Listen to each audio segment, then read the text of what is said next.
젠더의학 성차의학이라는 제목을 주제로 발제를 시작하도록 하겠습니다. 혹시 젠더의학이라는 말에 들어보신 적이 있으신가요? 젠더라는 말은 많이 들어보셨죠? 잘은 모르지만 많이 들어보긴 했습니다. 근데 이제 젠더의학이라고 할 때 이게 과연 뭔지 처음 들어보신 분들은 굉장히 의아해합니다. 젠더에 대해서 의학적인 연구를 하는 건가? 아니면 트랜스젠더를 연구하는 건가? 굉장히 좀 모호한 개념인데 사실은 이 성차의학을 성차의학이라는 이 정상적인 의료의 한 분야를 이 성을 젠더로 치환시켜 사실은 젠더 차이 의학 이런 식으로 얘기해야 되는데 그것을 이제 줄여서 젠더 의학이라고 지금 굉장히 많이 의학계에서 사용되고 있는 그런 개념입니다.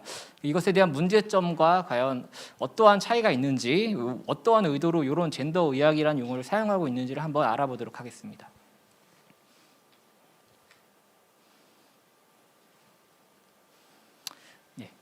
2012년도 발생한 사고입니다. 중년의 건강한 여성이 아침에 출근을 하기 위해서 고속도로에 차를 몰고 출근을 하다가 앞에 있는 트럭을 들이받고 멈추지 않고 계속적으로 돌진해서 여러 차와 추돌하는 그런 사고가 발생했습니다. 건강한 여성이었기에 일반적이지 않은 사고였기에 혹시라도 음주를 하거나 아니면 마약을 복용했지 않을까라는 그런 것 때문에 조사를 들어갔는데 여성의 혈중 농도에서 우리가 수면제로 알려져 있는 졸피뎀 농도가 굉장히 높은 수준으로 검출되고 있는 것을 확인할 수 있었습니다. 아침에 이제 그 졸피뎀 그 농도가 굉장히 높은 이 가수면 상태에서 운전을 하다가 사고가 일어났는데요. 혹시 졸피뎀을 과다 복용했을 가능성도 있어서 조사해 봤을 때 사실은 정상 용량, 처방되어 있는 정상 용량을 저녁에 먹고 나서 아침에 운전을 했는데도 이런 사고가 발생한 것이었습니다. 비단 이번 한 번뿐만의 사례가 아니라 수차례 졸피뎀에 관련된 부작용들이 여러 차례 보고됐는데요. 특징적인 것은 대부분 다 이런 부작용들이 남성보다 여성에게 편중됐다라는 보고였습니다. 따라서 2013년 1월에 미국의 FDA는 여성에게서 졸피뎀을 처방했을 경우에 남성에서의 용량의 절반을 줄여서 처방하는 것을 권장안을 발표하였습니다. 자, 과연 이런 그 성차가 분명히 존재하는데 이런 성차가 발생하게 되는 원인에 대해서 한번 알아보도록 하겠습니다. 먼저 Y 염색체의 역할이 가장 중요합니다. 우리가 생물학 시간에 다 배웠죠. 성염색체 XY를 갖게 되면 남성으로 발생하게 되고 XX를 갖게 되면 여성으로 발생하게 됩니다. 이때 Y 염색체의 역할에 따라서 남성과 여성으로서의 발생을 결정하게 되는데 이 Y 염색체 중에서 이 XRY 유전자의 역할이 가장 결정적입니다. XRY 유전자가 발현되게 됐을 경우에 이 SOX 유전자를 발현시키게 되고 이 SOX 유전자와 이 SRY 이 단백질이 결국은 이 여성의 그 난소를 발생할 수 있는 유전자를 분락하게 되고 고환 유전자를 발현시키게 돼서 정소를 고환으로 발생할 수 있도록 도와주게 됩니다. 이때 이 고환에서 발생하게 되는 이 테스토스테론이 결정적으로 남성의 성기관을 가질 수 있도록 유발하게 되는데 이때 이 XRY 유전자가 만약에 Y 염색체를 갖고 있어도 SRY 유전자에서 돌연변이가 생기게 되면 발현이 되지 않아서 Y 염색체를 가진 상태에서도 여성의 생식기를 갖게 되는 그런 질병도 발생할 수 있습니다. 이런 그 테스토스테론으로 대표되는 이 안드로겐이 남성으로서의 생식기를 결정하는 것뿐만이 아니라 우리 몸 안에서 남성으로서의 특징을 가질 수 있는 다양한 작용을 하게 됩니다. 안드로겐이 안드로겐 수용체와 결합을 해서 저희가 줄기세포나 아니면 전립선 줄기세포, 조혈모세포, 골수 기질세포에 작용해서 남성으로서의 특징인 그 정자를 만들거나 아니면 2차 성징을 갖게 되거나 또 여성과 다른 남성의 지방과 근육의 분포를 가질 수 있도록 유발합니다. 이러한 차이에 의해서 생물학적인 성이 결정되게 되는데 그러면은 이런 생물학적 결정된 이 성을 가지고 실제로 의학에서 어떠한 영향을 미치는지를 연구하는 학문이 바로 성차의학인데요. 실제로 성차의학이 우리가 어떻게 현재 진행되고 있는지 그 사례를 한번 알아보도록 하겠습니다. 먼저 성차의학에 대한 개념을 우리가 가져야 된다라고 이렇게 생각하게 됐던 몇 가지 사건들이 있었습니다. 1997년과 2000년도 사이에 미국에서 의약품 10종이 치명적인 부작용으로 인해서 회수된 사례가 있었는데요.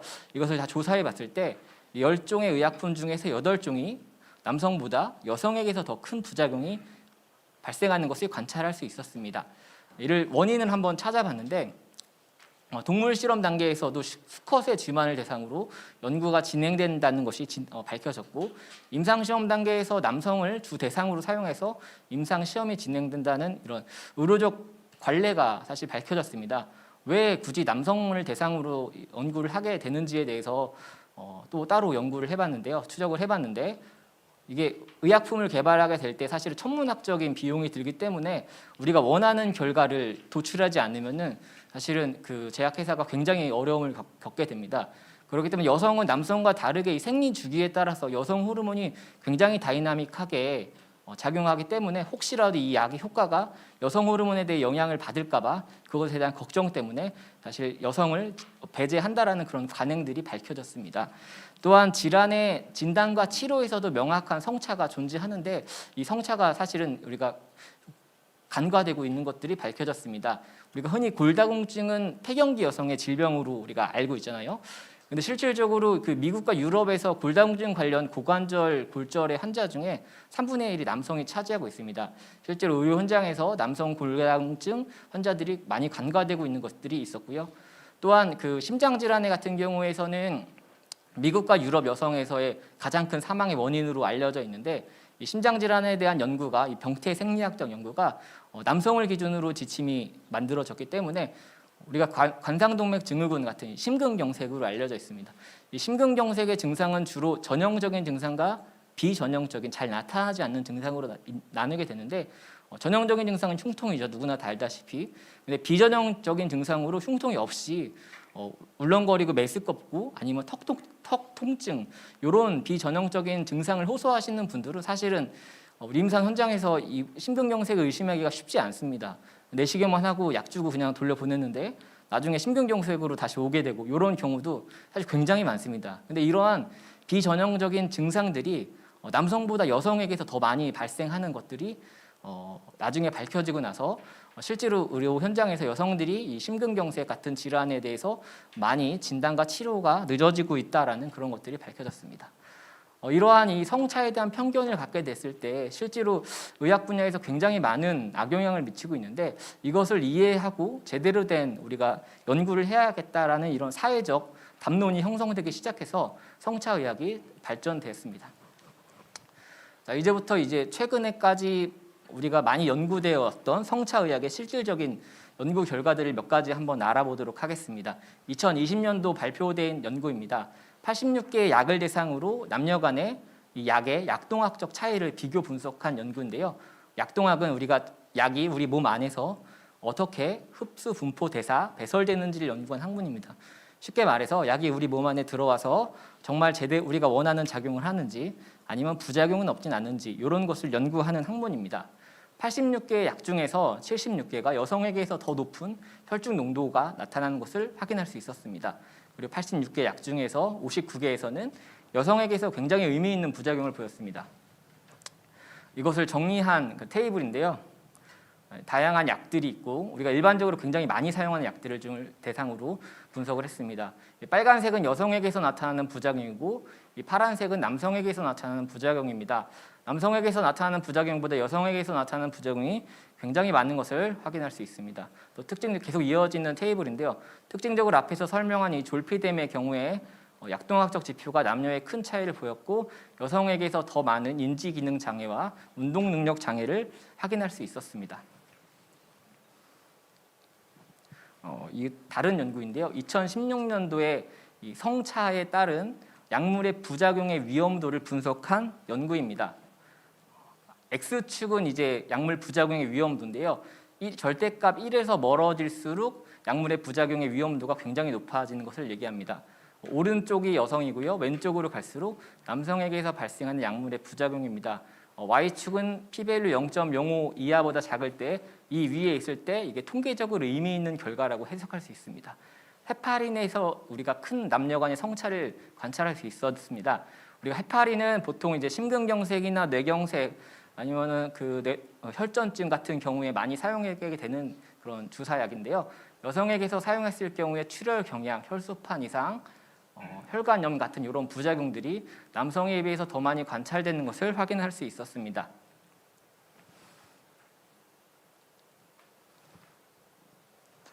이제 백신 예방 접종에 대해서 굉장히 사회적으로 관심을 많이 갖게 되고 있습니다. 지금.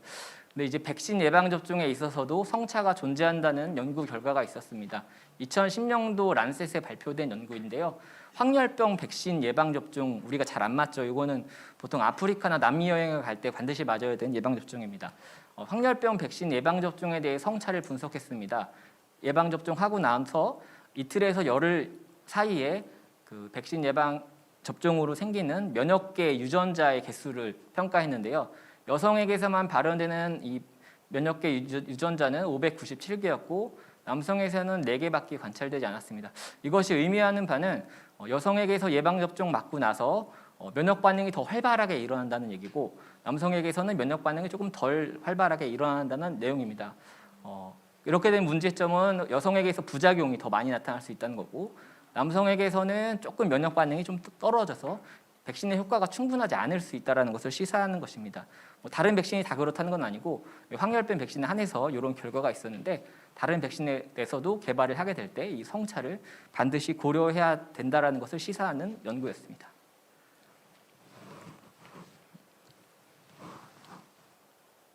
자, 이제 그 남녀의 그 뇌 구조에서도 큰 차이를 보이고 있는데 2000년도 발표된 연구에서 그 시상 하부에 신경핵 다발이 뭉쳐 있는 그 구조에서 INH3라는 이 신경핵이 크기가 여성보다 남성에게서 더 큰 것이 관찰될 수 있었습니다. 그래서 이런 해부학적 차이가 우리가 성진함 또 성정체성을 결정하는 데 영향을 미칠 거라고 생각하게 됐는데 어떤 영향을 미치는지는 아직까지 밝혀져 있지는 않습니다. 또한 산전 호르몬의 영향으로 성진함이 결정된다는 연구도 있었습니다. 배아 초기에 안드로겐 노출 정도에 따라서 성 정체성이 결정된다라고 연구자들이 주장하고 있는데요. 이것이 이제 출생 이후에 다양한 이 성호르몬 치료나 이런 요인에 의해서 이 성 정체성이 조금씩 수정될 수는 있지만 그것을 결정적으로 돌리기는 쉽지 않다라고 연구자들이 주장하고 있습니다.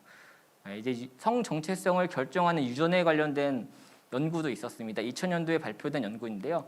1948년부터 2019년 116개의 연구를 대상으로 모아서 후향적으로 분석을 했습니다. 성 전체성을 결정하는 유전자, 뇌 구조 것들을 비교 분석했습니다.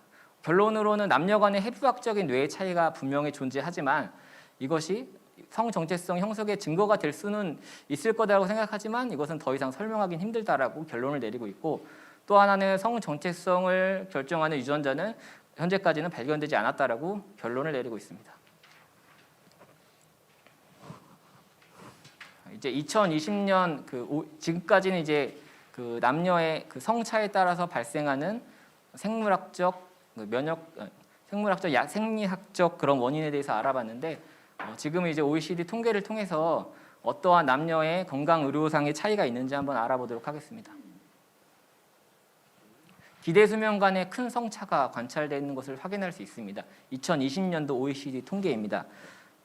OECD 평균 남성의 평균 수명은 78세였고 여성의 평균 수명은 83세였습니다. 여성이 남성보다 한 5살 정도 더 오래 사는 것을 확인할 수 있었고 이는 이 나라들 모든 나라에서 동일한 경향을 보이고 있습니다. 한국의 평균 수명은 OECD의 상위권에 속하고 있습니다.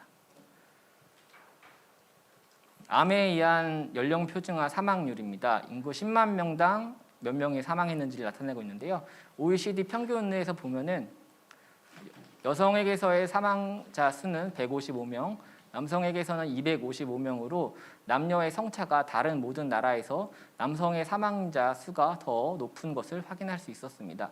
한국은 이제 의료 시스템이 잘 돼 있어서 사망자 수가 굉장히 낮은데 여기 이제 남성은 OECD 평균과는 큰 차이가 없지만 여성에게서 결정적으로 사망률이 낮은 것을 확인할 수 있습니다. 순환계 질환에 의한 표준화 사망률에서도 암에 의한 표준화 사망률과 거의 유사한 경향을 보이고 있습니다. 여성에게서의 사망률이 조금 낮고 남성에게서 더 높은 경향을 확인할 수 있습니다.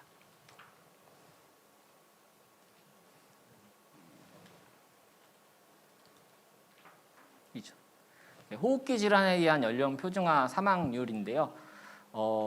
다른 질환들은 그 OECD 평균에 비해서 대한민국이 굉장히 낮지만 호흡기 질환에 있어서는 대한민국이 OECD 평균에 보다 훨씬 높은 그런 결과를 확인할 수 있었습니다.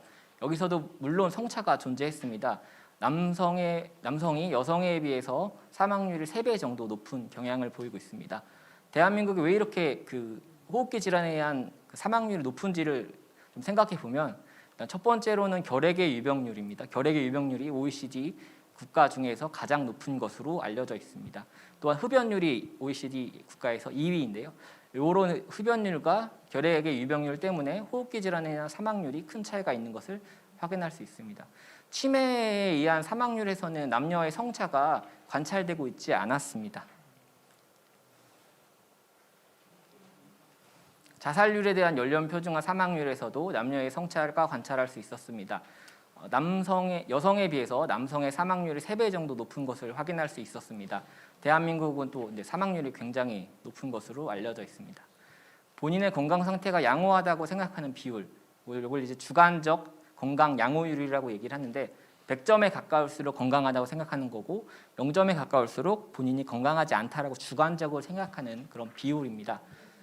남녀의 큰 차이는 보이고 있지는 않지만 여성의 점수가 조금 낮은 걸 보면 여성이 그 남성보다 더 주관적으로 본인이 건강하지 않다라고 생각하는 비율이 이 나라마다 같은 경향을 보이고 있습니다.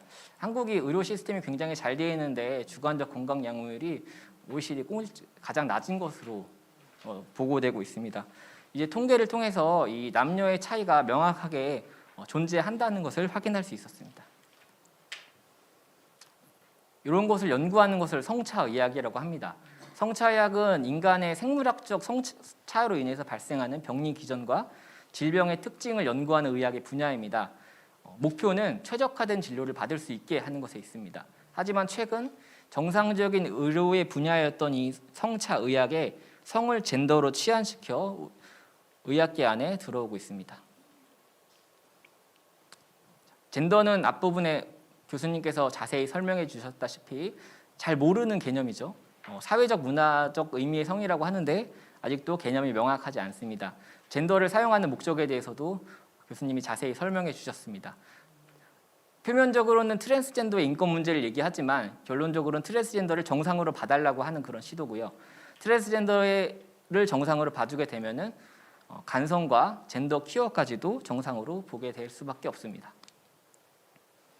젠더 의학에 대한 정의를 한번 좀 자세히 알아보면 젠더 차이로 발생하는 건강과 질병의 영향을 연구하는 학문 분야라고 얘기하고 있습니다. 난자와 정자가 만나고 나서 태아가 되고 아동기를 거쳐 성인이 될 때까지 성호르몬의 영향을 받아서 건강 상태에 이상이 질병이 발생하게 되거나 아니면 사회 경제적 원인에 의해서 질병이 발생하게 됩니다.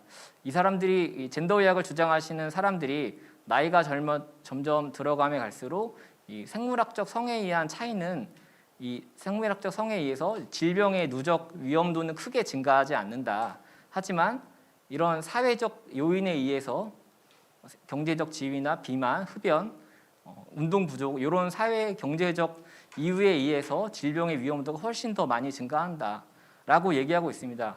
여기 반은 맞고 반은 틀린 얘기입니다. 사회 경제적 이유가 사실은 다양하게 작용을 해서 질병의 위험도가 증가하는 건 맞는데 이 사람들은 이걸 젠더 때문에 그렇다라고 젠더라는 말을 여기 이렇게 은근슬쩍 넣고 있습니다. 여기서 젠더라는 말을 빼야 됩니다. 여기가 조금 어려운 개념인데요. 젠더 의학을 이해하기 위해서는 젠더 혁신이라는 개념을 먼저 이해해야 됩니다. 젠더 혁신이라는 말을 굉장히 많이 사용하고 있습니다. 2005년도 스탠포드 대학의 론다 실빙어 교수가 처음으로 젠더 혁신이라는 용어를 사용했습니다. 젠더 혁신은 젠더 분석을 통해서 새로운 지식을 만들고 창조적이고 혁신적인 기술을 개발하는 것을 젠더 혁신이라고 얘기를 합니다. 이 젠더 혁신을 과학과 의학, 기술, 환경 분야에 적용을 해야 된다라고 얘기하고 있고 이 젠더 혁신이 의학 분야에 적용된 것을 바로 젠더 의학이라고 말하고 있습니다. 젠더 혁신을 위해서 이 세 가지 전략을 론다 슈빙하 교수가 주장하고 있는데요. 첫 번째로는 숫자 고치기입니다. 연구 현장이나 과학기술 의사결정 기구에서 남성과 여성의 성별 불균형을 없애야 된다고 얘기하고 있고, 두 번째로는 기관 고치기입니다. 기관 고치기를 통해서 젠더 평등의 장애가 되는 모든 조직 문화를 바꿔야 된다고 얘기하고 있습니다. 그리고 마지막으로 세 번째로 지식 고치기인데요.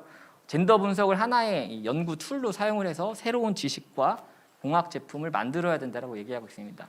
론다 슈빙허가 얘기했던 이 세 가지 전략을 해외 주요 연구 재단에서 젠더 관련 정책으로 다양한 정책들을 내놓고 있습니다. 이제 의학에서 어떻게 젠더 의학으로 바뀌게 됐는지를 한번 알아보겠습니다. 맨 먼저 1991년도 NIH에서는 우먼스 헬스 이니시에이티브를 설립을 해서 여성에게서의 건강의 문제를 최초로 관심을 갖는 단체를 만들었습니다. 또한 1995년에 FDA에서는 여성이 남성과 다르게 여성에게서 의학 약품의 부작용이 어떻게 다른지를 한번 알아봐야 된다고 해서 이 단체를 만들었고요. 여기까지는 사실은 정상적인 성차 의학으로 볼 수 있습니다. 하지만 2006년도 이제 무대를 유럽과 아시아로 옮겨서 인터내셔널 소사이어티 오브 젠더 메디신, 젠더 의학이라는 말을 사용하고 있습니다. 젠더 의학에 대한 연구와 학술 대회를 본격적으로 진행을 해서 의학계에 2006년 이후에 본격적으로 젠더 의학이라는 말을 많이 사용하고 있습니다. 또 유럽에서 EU에서는 호라이즌 2020 사업을 펼치고 있습니다. 이것은 이제 그 하나로 230조의 막대한 연구비를 투자를 해서 의학과 과학 기술 발전을 위해서 연구비를 투자하는 그런 사업입니다. 이때 젠더 연구 방법을 반드시 포함시켜야지 연구비를 받게 될 수 있다는 것을 얘기하고 있습니다. 학술지에서도 성 젠더 분석을 반영하고 있습니다. 다양한 단체에서 성과 인종, 젠더에 따른 분석을 해야 된다라고 주장하고 있습니다. 가이드라인을 제시하고 있습니다. 그다음에 이제 젠더 의학의 국내 동향을 알아보겠습니다. 2014년 여성가족부문 정부 R&D 지원 사업 적정 성별 영향 평가 보고서에서 성분석을 제도화하기 위한 필요성을 최초로 제시했고요. 2005년도에 아시아 태평양 젠더 서밋을 개최했습니다. 이때 서울 젠더 서밋 선언문을 발표했는데 바로 뒤에서 한번 자세히 알아보도록 하겠습니다. 이 젠더 서밋은 지금 계속 진행되고 있는데 과학기술 연구 분야에서 젠더 편향성을 없애서 연구의 질을 높여야 되기 위한 국제 회의를 말합니다. 여기 사진에 보시면은 우리가 많이 보이던 이분이 계시죠. 2020년도에는 코로나로 인해서 이 젠더 서밋이 오프라인으로 이루어지지 않고 온라인으로 진행됐는데 이분께서 이제 젠더 서밋의 기조 연설을 맡으셨습니다. 2016년도 젠더 혁신 연구센터가 설립을 되면서 사실은 여기서 가장 많은 일을 하는 것 같습니다. 젠더 혁신을 위한 연구 제도와 정책을 개발하고 연구비 지원 사업을 펼치고 있습니다. 2015년도 서울 선언문, 젠더 서밋에서 발표한 서울 선언문입니다. 간략하게 알아보면 서론에서 연구 이 과학기술 안에 전통적인 남녀 불평등이 이미 존재한다. 이것 때문에 과학적 성취를 이루는데 장애를 만들고 있다라고 서론에서 얘기하고 있습니다. 그리고 연구원 그 팀원 모집과 채용, 승진, 연구 기금을 따내는 것에 의해서 남성의 성공을 유리하게 만드는 증거가 이미 너무나도 많이 존재한다라고 얘기하고 있고, 그렇기 때문에 여성의 과학적이고 창조적인 자산을 잘 활용해야 된다라고 얘기하고 있습니다. 구체적으로 이제 고용과 연구 기금을 따내는 데 있어서 남녀의 젠더의 균형을 맞춰야 된다라고, 그리고 이것을 평가해야 된다라고 얘기하고 있고, 이게 제일 사실 좀 황당했습니다. 9개월밖에 안 된 어린이도 젠더 역할을 구분할 수 있고 2살이 되면 어린이들은 젠더 고정관념을 갖게 된다. 근데 이것이 사실 정상으로 생각하고 있는데 이것은 정상이 아니다. 사회 고정관념이 투여된 것이다라고 서울 젠더 선언문에서 얘기하고 있습니다. 자, 이제 거의 마무리를 짓겠습니다. 젠더 의학이라고 할 때 몇 가지 문제점이 있습니다. 일단 앞부분에서 얘기했다시피 젠더라는 용어가 정의가 굉장히 모호합니다. 심리적이고 추상적이고 자신의 생각이나 느낌에 따라 계속 변하는 이런 허상 같은 이런 개념입니다.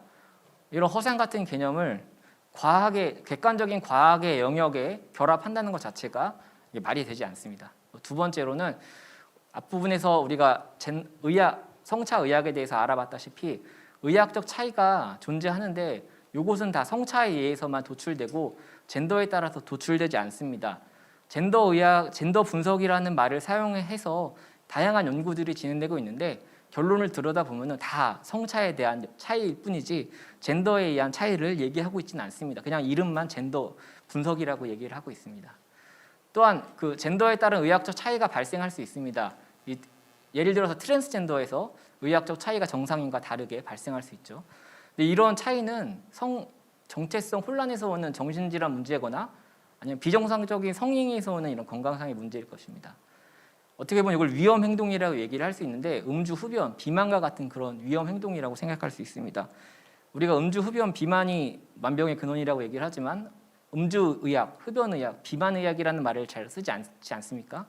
근데 젠더의학이라는 말은 과연 맞는 개념인지 다시 한번 생각해 봐야 되겠습니다. 결론입니다. 의학에서 남녀 차이가 분명히 존재합니다. 이런 남녀 차이를 연구하는 학문을 성차의학이라고 부르고 실제로 많이 연구되고 있으며 의료 현장에서 굉장히 중요합니다. 하지만 젠더의학은 이런 과학적인 개념이 아니라 정치적인 의도가 다분합니다. 앞부분에서 교수님이 얘기했다시피 성혁명적 사상에 기반을 한 그런 개념이기 때문에 과학적인 의학의 영역에 침투해서는 안 됩니다. 그래서 우리는 앞으로 젠더의학이라는 말을 듣게 되면 이것은 젠더의학이 아닌 성차의학이라고 불러야 되겠습니다. 경청해 주셔서 감사합니다.